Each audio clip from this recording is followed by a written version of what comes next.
Morning and welcome back to my channel. আশা করি তোমরা সবাই খুব খুব খুব ভালো আছো। আমিও খুব ভালো আছি। এখন ঘড়িতে বাজে 9:30। দেখতে পাচ্ছ রাত্রিবেলার খাওয়ার বাসন ইউজমির পাশে বসে আছে। এখন আমি ওগুলো নিচেই নিয়ে চলে যাব মাজার জন্য আর টিফিনের গোছ করব। ওপরের কাজ আজকে আমার হয়ে গিয়েছে। ওপরে আজকে আমি মেজে মুছিনি, কেন বিশ্বজিতের খুব ইচ্ছা আমি যাতে রোজ রোজ মেজেটা ভিজে ন্যাতা দিয়ে না মুছি। তাই আজকে আমি ডাস্টিং করেছি আর ঘর ঝাড় দিয়ে রেখেছি। কিন্তু জানি না বিশ্বজিতের এই ইচ্ছাটাকে আমি কতক্ষণ রাখতে পারবো,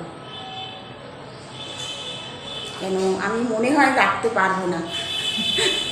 কেন আমি এরমভাবে থাকতে পারি না। বাসি ঘর মুছবো না, এটা একটা কেমন হয়।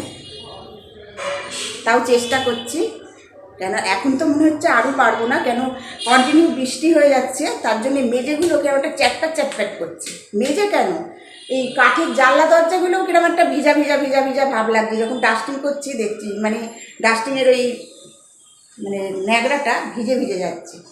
যাই হোক, জানি না বিশ্বজিতের এই ইচ্ছাটা আমি কতক্ষণ রাখতে পারবো, তবে চেষ্টা করবো রাখার। বিশ্বজিতের এরকম কথাবার্তাগুলো আমি শুনি না বলে বিশ্বজিৎ সবসময় গান করে কি জানো, আমার বউ আমার কথা শোনে না, আমার বউ আমার কথা শোনে না, আমি কি করি ভাই করি রে, মরি কি ভাই মরি রে, এত লোকের মরণ হয় আমার হয় না। বিশ্বজিৎ সবসময় এই গানটা করে। যাকে এবার আমি যাব নিচে যখন একটা রান্নাঘরে একটা হুটোপাটার কাজ চলবে। সবসময় সব কাজ দেখানো সম্ভব হয় না। আর আমি যদি আমার মর্নিং থেকে নাইট পর্যন্ত সব কাজ দেখাতে যাই তাহলে ভিডিওটা বিশাল বড় হয়ে যাবে আর তোমরাও পাগল হয়ে যাবে আমার কাজ থেকে। ওই জন্যে এখন আমি যাব নিচেই। কেন বিশ্বজিৎ বাড়ি ঢুকে পড়লেই রান্নাঘরের মধ্যে দুজনা মিলে একটা গ্যাঞ্জাম বেঁধে দেয়, বুঝেছো? যত ভাব তত বিচ্ছেদ। বিশ্বজিৎ আর আমার মধ্যে যত ভাব তত সবসময় আমরা তর্কাতর্কি করি। ওই জন্যে বিশ্বজিৎ আসার আগে সবসময় আমি কাজগুলো সেরে ফেলতে চাই। তাহলে এখন আমি নিচেই যাই। কেমন আমার রান্নাঘরের সমস্ত কাজ একবারে গোছগাছ করে আমি ওপরে চলে এসেছি। তোমাদের কটা জিনিস দেখানো হয়নি, কেন এর আগের ভিডিওতে আমি বলেছিলাম আমি ছোটো বৌদিকে আমার জন্য কটা শর্ট নাইটি নিয়ে আসতে বলেছিলাম, কিন্তু শর্ট নাইটি ছোটো বৌদি পাইনি, যা পেয়েছে তাই নিয়ে এসছে। প্রথম দিন ছোটো বৌদি পেয়েছিল না, তবে যেদিকে দুটোর গেঞ্জি পাল্টাতে গেল সেদিনকে ছোটো বৌদি আবার দুটো নাইটি নিয়ে এসছে আমার জন্যে, আমি নিয়ে আসতে বলেছিলাম। দেখাচ্ছি তোমাদের, শর্ট নাইটি আমি যেরকম শর্ট নাইটিগুলো পরি সেরাম কাটিংয়েরই, কিন্তু এগুলো লম্বা ঝুলে। তবে লম্বা ঝুল এনে ভালোই করেছে, কেন বিশ্বজিতের একটা ইচ্ছা প্রকাশ করেছে আমার শর্ট নাইটিটা পরা বিশ্বজিতের পছন্দ না। এই যে দেখতে পাচ্ছ, এই নাইটিগুলো 300 টাকা করে নিয়েছে, এক একটা নাইটি 300 টাকা করে। আমি যেরকম শর্ট নাইটি পরি সেই শর্ট নাইটির কাটিংই, কিন্তু ঝুলটা হচ্ছে লং। এই নাইটির ঝুলটা ঠিক, এটা আমার কাটতে হবে না, পুরো ঠিক। আর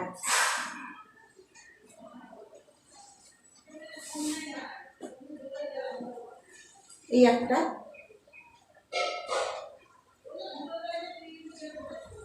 দেখতে পাচ্ছ, এই উপরের কাটিংটা একই, এর আবার নিচেটাই এরকম কুচি কুচি করা। এই নাইটিটা ঝুলে বড়, এটাকে কেটে আমার সাইজে করতে হবে। এই হচ্ছে দুটো নাইটি। পিঞ্জিরটা হয়নি, পিঞ্জিরটা পাইনি, ওটা আমাকে গিয়ে কিনতে হবে। যদি না পাই তাহলে ওটা অনলাইন থেকে পিঞ্জিকে বলবো কিনে নিতে।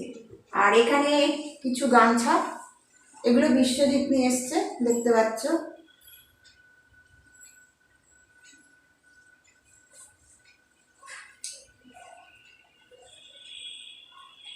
এই গামছাগুলো কোনো মার নেই গামছায়, আর সব নরম একেবারে।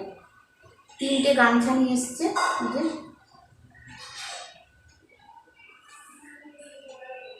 দেখতে পাচ্ছ। এই গামছাগুলোর দাম আমি ঠিক বলতে পারবো না। আমার বিশ্বজিৎ যখনই গামছা কিনে এরকম 3-4টে গামছা একসঙ্গে কিনে রাখে। এই হচ্ছে আমাদের টুকটাক শপিং। ও এই গামছাগুলো নিয়েছে 99 রুপিস, যে লেখা রয়েছে 99 রুপিস। এই গামছাগুলো 99 টাকা করে দাম নিয়েছে। এইগুলো আমি এখন সব সার্ফে ভিজিয়ে দেব, দিয়ে কাচবো। আজকে আমার দুপুরে কোনো রান্না নেই, কেন আজকে আমাদের দশহারা মানে জানো কিনা জানি না, আজকে হচ্ছে মনসা পুজো। এই দিন আমাদের সব ঠান্ডা খেতে হয়, জল দেওয়া ভাত, ঠান্ডা তরকারি, সে তরকারি দিয়ে তরকারি হোক, আলু, আমি যেমন করি আলুর তরকারি করি, মানে আলুর বাটি চচ্চড়ি করে রাখি, তারপরে বড়া ভেজে রাখি, পটল থাকলে পটল ভাজি, মানে এইরকম ওইগুলো জল দেওয়া ভাতের সঙ্গে, মানে আমি খাই না আর সবাই খায়। কেন আমি এরম ধরনের পুজো আসাতে আমি চালের জিনিস কিছু খাই না, ওই ফল মিষ্টি এইসব খেয়ে থাকি। কিন্তু গতকাল রাত্রিরে আমি কোনো রান্না করিনি। গতকাল রাত্রেবেলা বিশ্বজিৎ ফোন করে বলল যে তোমাকে কোনো রান্না করতে হবে না, কালকে আমরা জল দেওয়া ভাত খাবো না, আমরা দুপুরে চিড়ে আম খাবো। যবে থেকে আমি এই বাড়িতে এসেছি আমি ওরকমভাবেই জল দেওয়া ভাত তরকারি করে রেখে দিই। এই প্রথম ব্যতিক্রম, কেন জানি না, তবে ভালোই হয়েছে ব্যতিক্রম হয়ে। কেন গতকাল আমার খুব পরিশ্রম হয়ে গিয়েছিল। দেখবে সংসারের কাজ সবসময় টাইমের মধ্যে হয়ে গেলে সেটা একটা ভালো লাগে, মানে শরীরের দিক থেকেও ভালো লাগে, মনের দিক থেকেও ভালো লাগে।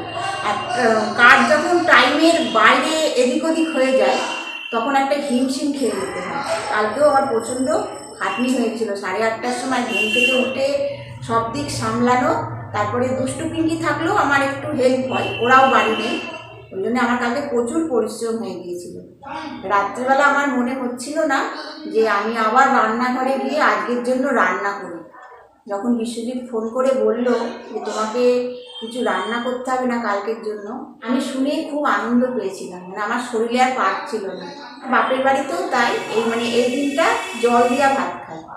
আর আমি আমার নিজের একার জন্য কিছু করি না, দেবে একার জন্য কিছু করতে ভালো লাগে না। আর যদি আমার শাশুড়ি মানে মা যদি করতো তখন একটা চাড় থাকতো না, মাকেও খেতে দিতে হবে, করতে হবে কিছু, তো মা তো উপোস করতে পারে না, ওই জন্য আমি একাই সব উপোস করি। ওই জন্যে আমার উপোসের দিন আমি নিজেকে নিয়ে খুব একটা ব্যস্ত হই না, আমি ওই একটা দিন ফল মিষ্টি এসব খেয়েই কাটিয়ে দিই। আমার মধ্যে ওই জিনিসটাও নেই যে সকালের টিফিন খেতেই হবে, লাঞ্চে রাইস খেতেই হবে, ডিনারে খেতেই হবে। আমার কাছে খাওয়াটা কী বলতো, মানে আমার কাছে খাওয়াটা খেলেও চলে, না খেলেও চলে, খিদে পেলে যাই ঘরটা কিছু খেয়ে পেটটা ভরিয়ে নিলাম, মিটে গেল।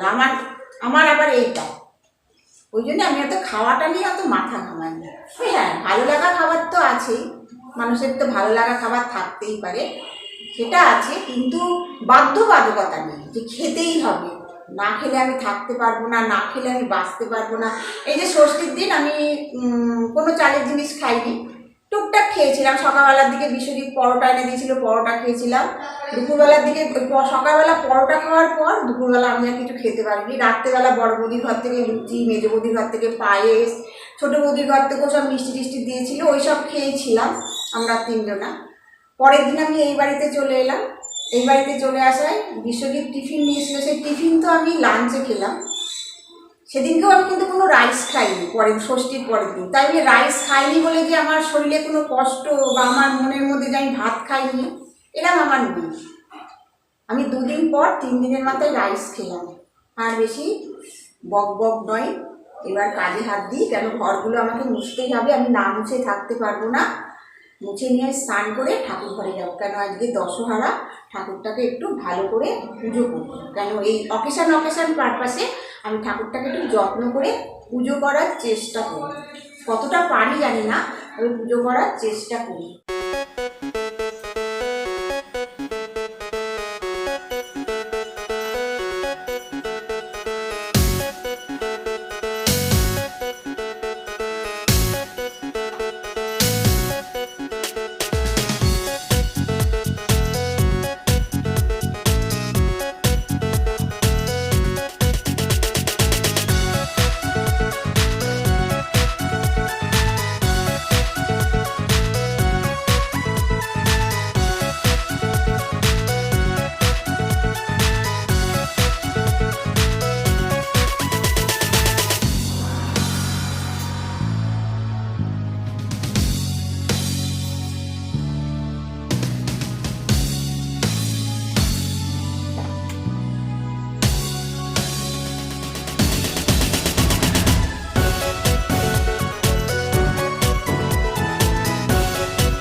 সব পোছা হয়ে গিয়েছে, এবার আমি যাব সিঁড়ি মুছতে। মানে অনেকটাই বেলা হয়ে গিয়েছে, আবার পুজো আছে, আবার পুজোটা আজকে একটু যত্ন করে করার ব্যাপার আছে।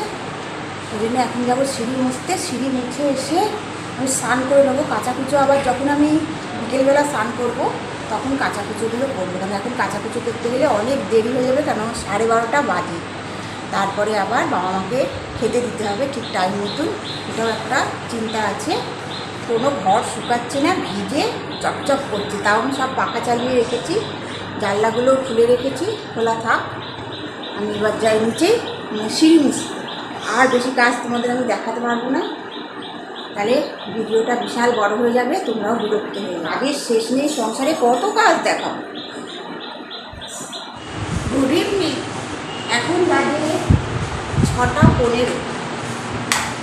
আজকে বিশ্বজিৎ এখনও লাঞ্চ করেনি, মানে আজকে তো আমাদের লাঞ্চে চিড়ে আম, সেটা এখনও বিশ্বজিৎ করেনি। কেন, বিশ্বজিৎ আজকে একটা বিশাল কাজে ব্যস্ত ছিল। বিশ্বজিৎ দোকান থেকে এসে ছাদ পরিষ্কার করছে, ছাদে জল জমছিল, ওই জন্য বৃষ্টি এসছে খুব জোরে, ওই জন্য ছাদটা ঝাড় দিয়ে দিয়ে পরিষ্কার করছিল। তারপরে ছাদ ঝাড় দিয়ে পরিষ্কার করে নামার পর উনি আবার গেলেন গলি পরিষ্কার করতে, মানে আমাদের টিওলের চাতালের যে গলি আছে সেই গলিটা পরিষ্কার করতে। ভালোই করেছেন উনি, খারাপ কিছু করেননি। মাঝে মাঝে বাড়িঘরের দিকে একটু তাকানো দরকার সব হাজব্যান্ডের, সবসময় বউরাই কেন করবে, তাই নাকি? আমাদের লাঞ্চ মেনুতে আজকে আছে ঠান্ডা সোয়াবিন, বিশ্বজিতের চিড়ে আম, আর এখানে রসগোল্লা আর সন্দেশ। সোয়াবিনটা আমার, রসগোল্লা আর সন্দেশটা দিয়ে আমি ঠাকুর পুজো করেছিলাম, সেটা আমি ঠাকুর পুজো করে রসগোল্লা সন্দেশ খেয়ে জল খেয়েছি। এখনও পর্যন্ত আমি কিছু খাইনি, এবার খাবো আমি সোয়াবিন। তবে সোয়াবিনটা খাওয়ার আগে আমি একটু স্নান করে আসবো, কেন আমার আবার ভীষণ গরম লাগছে আর গাটা চ্যাটপ্যাট করছে। আর ওই সোয়াবিনটা পাঠিয়েছে হচ্ছে ছোটো বৌদি, কাল রাত্রেবেলা পাঠিয়ে দিয়েছে রান্না করে, তাই তো? গতকাল পাঠিয়েছিল তো? হ্যাঁ, গতকাল রাত্রেবেলা পাঠিয়ে দিয়েছিল, আমি দেখিনি, ওটা বিশ্বজিৎ জানে, মানে বিশ্বজিৎ ওটা তুলে রেখেছিল। ওই সোয়াবিনটা আমি স্নান করে এসে খাবো। ছোটো বৌদি ষষ্ঠীর দিনও ওরম নিরামিষ সোয়াবিন রান্না করে দিয়েছিল, তবে ষষ্ঠীর দিন আমি কত কিছু খাবো, কোনটা ছেড়ে কোনটা খাবো ভেবে পাচ্ছিলাম না। ওই জন্য কিছু খাবার আমি খেয়েছিলাম, কিছু খাবার ওই বাড়িতে রেখে এসেছিলাম, আর কিছু খাবার আবার পুটলা করে নিয়ে এই বাড়িতে চলে এসেছিলাম।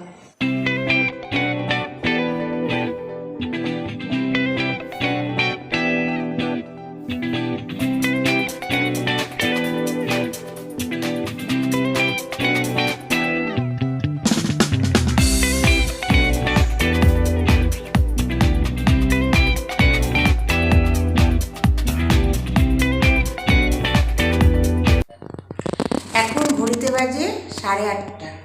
আমি এখন এই জামা কাপড়গুলো নিয়ে বসেছি, মানে অনেকগুলো জমে গিয়েছে, আর আমি ভাগ ভাগ করে নিলাম। যখন একসঙ্গে অনেক মানে জামা কাপড় জমা হয়ে যাবে ভাঁজ করার জন্য, তখন যদি ভাগ ভাগ করে নেওয়া হয় তাহলে জামা কাপড়গুলো খুব তাড়াতাড়ি ভাঁজ করা হয়ে যায়। যেমন এখানে কিছু নাইটি, দুষ্টুর কিছু জামা প্যান্ট আর বিশ্বজিতের কিছু জামা প্যান্ট রয়েছে, আমি সব ভাগ করে নিলাম, আমার, দুষ্টুর আর বিশ্বজিতের। এবার আমি ভাঁজ করবো, তাহলে ভাঁজটা করা খুব তাড়াতাড়ি হবে আমার মনে হয়। আর আমি আমার ভিডিওটা আর বেশি দূর নিয়ে যেতে পারবো না, কেন এরপরে আমার একটা বিশাল কাজ আছে, সেটা হচ্ছে দুষ্টুর প্রজেক্ট সাবমিট করা স্কুলে, কেন আজকে দুষ্টুর প্রজেক্ট সাবমিট করার ডেট। ওই জন্যে আমার ভিডিওটাকে আমি এখানেই শেষ করছি। পরবর্তী ভিডিওতে আবার তোমাদের সাথে দেখা হচ্ছে। তোমরা সবাই খুব খুব খুব সুখে থেকো, ভালো থেকো, আনন্দে থেকো আর সুস্থ থেকো, আর সব সময় হাসি খুশি থেকো। Tata, good night. আগে এগুলো ভাঁজ করব, করে তারপরে দুষ্টুর প্রজেক্ট সাবমিট করব, কেন আমার এই ফোনটাতেই সব কিছু হয় দুষ্টুর স্কুলের কাজ। ওই জন্যে আমি আর তোমাদের সঙ্গে বেশিক্ষণ কথা বলতে পারবো না আজকে।